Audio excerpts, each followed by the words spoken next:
ఉన్న బంగారాన్ని విడిపించి ఆ రోజు ఆన్లైన్ రేటుకే మేము కొంటాం. Sharma gold company. నమస్తే, వెల్కమ్ టు సుమన్ టీవీ. నేను మీ అమ్మి. ప్రస్తుతం మనతో ఉన్నారు ప్రముఖ ఆధ్యాత్మికవేత్త, ప్రముఖ జ్యోతిష వాస్తు పండితులు డాక్టర్ గుండపూడి శివ సుధీర్ శర్మ గారు ఉన్నారు. గురుగారితో మనం మాట్లాడదాం. నమస్కారం గురుగారు. శ్రీమాత్రే నమః. శ్రీ గురుభ్యో నమః. గురుగారు, ఈ క్రోధినామ సంవత్సరంలో అసలు తులారాశి వారికి అండి ఎలా ఉంటుంది, అలానే రాశి వారికి సంబంధించి ఆదాయం కానీ వ్యయం, రాజపూజ అమౌనం గురించి తెలియజేయండి. ఈ తులారాశి వారికి క్రోధినామ సంవత్సరంలో ఆదాయం 2, ఖర్చు 8, వ్యయం. అలాగే రాజ్యపూజ్యం 2, అవమానం 5. కానీ వీరికి ఉన్నటువంటి గ్రహ సంచార స్థితి వల్ల యోగదాయకమైనటువంటి స్థితి అని చెప్పవచ్చు ఈ సంవత్సరం అంతా కూడా. మే 2వ తారీఖు వరకు గురుడు సప్తమం నుంచి అష్టమానికి వచ్చిన తప్పనిసరిగా రాహుగ్రహ ప్రభావం అనేది వీళ్ళ మీద ఎక్కువగా మంచి సూచన కలుగజేస్తుంది. కాబట్టి వీళ్ళు అనుకునేటువంటి సకల కార్యాలు కూడా దిగ్విజయంగా పూర్తవుతాయని చెప్పడంలో సంశయం లేదు. ఇప్పుడు ఆర్థికంగా ఎలా ఉంటారండి రాశి వారికి సంబంధించి? ఆర్థికంగా మంచి లాభదాయకంగా ఉంటారు. వీళ్ళు పెట్టేటువంటి చిన్న చిన్న పెట్టుబడులు కూడా మంచి విశేషమైనటువంటి యోగాన్ని కలుగజేస్తాయి. చిన్న వ్యాపారస్తులు ఉంటారు కదా, వాళ్ళు కూడా ఉన్నతమైనటువంటి వ్యాపార దిశగా మారుతూ మంచి ఉన్నతమైనటువంటి వ్యాపారాన్ని చేస్తూ ఉంటారు, మంచి లాభాలు పొందుతారు. అంటే ఇప్పుడు ఈ సంవత్సరం వ్యాపారస్తులు కూడా బాగుందండి. చాలా చాలా బాగుంటుందమ్మా.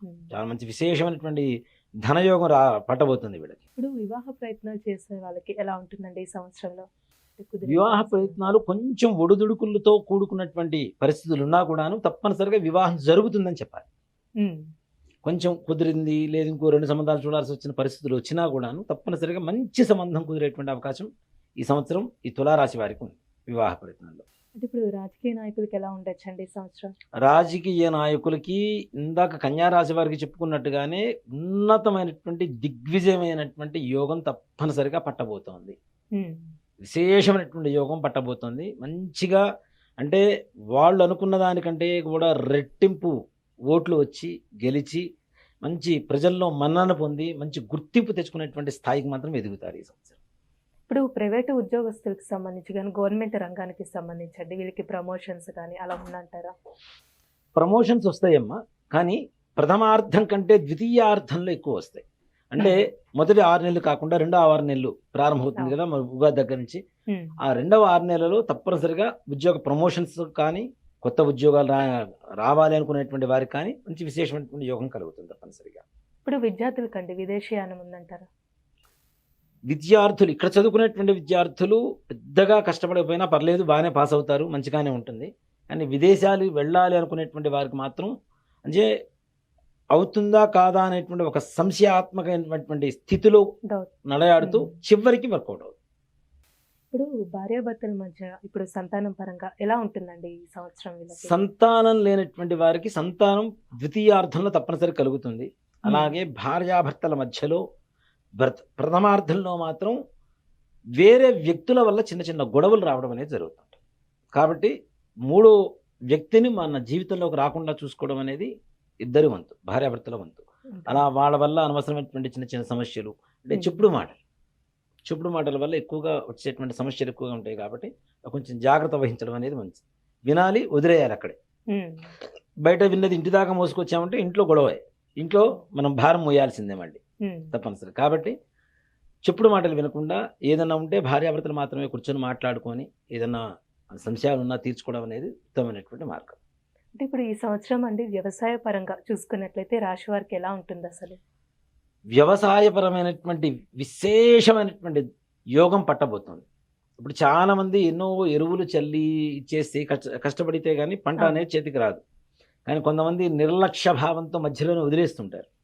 అంటే అది బద్ధకం వల్ల కావచ్చు, వాళ్ళకు ఉండేటువంటి అనారోగ్య స్థితి వల్ల కావచ్చు, వాళ్ళ మానసికమైనటువంటి స్థితి వల్ల కావచ్చు. కానీ అలాంటి వాళ్ళకు కూడా తప్పనిసరిగా వ్యాపారపరమైనటువంటి అంటే మన వ్యవసాయపరమైనటువంటి లాభాలు మాత్రం చక్కగా భూతల్లి తెచ్చిపెడుతుంది. అలానే ఈ రాశి వారికి సంబంధించి అంటే ఒకవేళ ఇల్లు కొనాలనుకుంటున్నా, ల్యాండ్కి సంబంధించి కానీ కొత్తగా వ్యాపారం స్టార్ట్ చేయాలంటే ఎలా ఉంటుంది అసలు ఈ సంవత్సరం? భూమి అంటే వీరికి వచ్చేటువంటి సమస్య ఏంటంటేనమ్మా, భూమి కొనాలి అనుకుంటారు కదా, ఆ కొనేటప్పుడు అక్కడ ప్రదేశం ఎంతవరకు బాగుంది అనేది చుట్టుపక్కల మనం చూసుకోవడం అనేది మంచిది. ముఖ్యంగా వీళ్ళకి ఈ సంవత్సరం ఇప్పుడు ఒక వ్యవసాయ భూమి కొంటారు, అక్కడ ఏదో ఒక సంవత్సరానికి వచ్చేసరికి 70 బస్తాలు 80 బస్తాలు పండుతాయని చెప్పి చెబుతారు, కొంటారు. కానీ అక్కడికి వచ్చేసరికి నిరాశ మిగిలేటువంటి అవకాశాలు ఉన్నాయి. అలానే ఇళ్ళు, స్థలాలు ఇలాంటి వాటిల్లో కూడాను ముఖ్యంగా ఆ భూమిలో ఉండేటువంటి అంతర్భాగంలో ఉండేటువంటి శల్య దోషాలు అంటే ఎముకలు, బోన్స్ ఉంటాయి కదా, ఇలాంటివి ఉంటూ వాటి వల్ల అక్కడ ఇల్లు కట్టలేక ఆ స్థలాన్ని వేరే వాళ్ళకి అమ్మడానికి అంత రేటు రాక ఇలాంటి ఇబ్బందులు పడేటువంటి అవకాశం ఉంది. కాబట్టి తగిన జాగ్రత్త తీసుకోవడం అనేది మాత్రం చాలా అవసరం. అలానే ఈ రాశి వారికి అంటే ఏమైనా ఆరోగ్య సమస్యలు ఉన్నాయంటారా? ఆరోగ్య సమస్యలు పెద్దగా ఏం సూచించట్లేదమ్మా వీరికి. అంతకుముందు ఉన్నటువంటి దీర్ఘకాలికమైనటువంటి రోగాలు కూడా నయమవుతాయి తప్పనిసరిగా. విశేషమైనటువంటి ఆరోగ్యాన్ని పొందుతారు, ఆయుష్ని పొందుతారు. నిజంగా ఇప్పుడు 80 ఏళ్ళు 90 ఏళ్ళు ఉంటాయి. అలాంటి వాళ్ళకు కూడా ఈ సంవత్సరం మరణం లేదనే చెప్తాయి ఈ రాశి వాళ్ళకైతే. ఇంకా అయిపోతుంది, ఇంకా ఆమె తీసుకెళ్ళి ఎక్కడైనా పడుకోబెడదాం అనుకునేటువంటి పరిస్థితుల్లో కూడా వాళ్ళకి సంపూర్ణమైనటువంటి ఆరోగ్యంతో చక్కగా జీవిస్తారు. ఎంత పెద్దవాళ్ళైనా సరే చిన్న వయసు వాళ్ళకున్న అనారోగ్య సమస్యలు కూడా తొలగిపోతాయి. ఇప్పుడు కోర్టు సమస్యలు ఉన్న వాళ్ళకి ఎలా ఉంటుందండి అసలు? కోర్టు సమస్యలు అంత పెద్దగా తొందరగా తీరవమ్మా ఈ సంవత్సరం. వీరికైతే కోర్టు సమస్యలు అయితే తీరవు. దానివల్ల ఇంకా లాయర్లను మారుస్తూ వాళ్ళకి డబ్బులు పెట్టుకుంటూ ఖర్చులు పెట్టుకుంటూ ఈ రకంగా మోసపోతుంటారు తప్పితే పెద్దగా లాభదాయకంగా అయితే ఉంటుంది. ఇప్పుడు విద్యార్థులకి విదేశీయానం ఉందంటారండి? విదేశీయానం ఉంటుంది, చాలా కష్టంతో కూడుకున్నటువంటి విదేశీయానం. అంత తేలిగ్గా ఇప్పుడు ఏదో వీసాకి అప్లై చేస్తారు, వచ్చింది సీట్ వచ్చేసింది మేము వెళ్ళిపోతున్నాం అనంత ఈజీగా అయితే మాత్రం కాదు. 1కి 2 సార్లు అది భంగపడుతూ అంటే రాలేదు అని బాధపడుతూ చివరి ప్రయత్నంలో తప్పనిసరిగా వీళ్ళకి ఫలించేటువంటి అవకాశాలు ఉంటాయి. అలానే రాశి వారికి అండి ఏమైనా ప్రయాణాలు చేస్తే కలిసి వస్తుంది అంటారా?